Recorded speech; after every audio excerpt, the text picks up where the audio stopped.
की माझी तब्येत खराब असल्यामुळे मी सध्या तरी घरी झोपूनच आहे आणि त्याच्यामुळे मी प्रचाराला बाहेर पडू शकत नाही। याचा फायदा घेऊन जर चुकीची वक्तव्य होत असतील तर ते निवडणुकीच्या दृष्टीने योग्य नाही।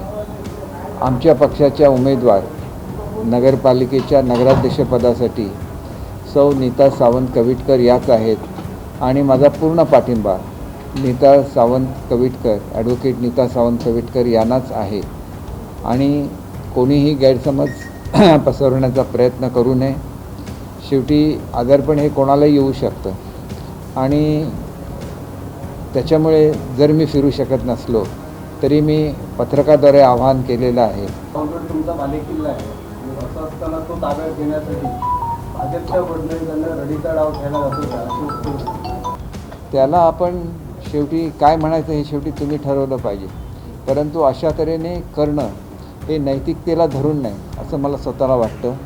कारण शेवटी मी आजारी आहे याचा जर गैरफायदा कोण घेणार असेल तर ते मुळातच नैतिकदृष्ट्या चुकीचं आहे। त्यांनी आपलं जे काय कार्यक्रम आहे त्यांचा विकासाचा कार्यक्रम आहे तो जनतेसमोर ठेवावा आणि मतदान मागावं।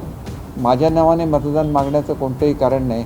आजारपणामुळे काही काळ मी जरी लांब राहिलो तरी पूर्णपणे मी मनापासून सावंतवाडीच्या जनतेबरोबर आहे आणि पूर्णपणे सावंतवाडीच्या विकासासाठी मी कटिबद्ध आहे।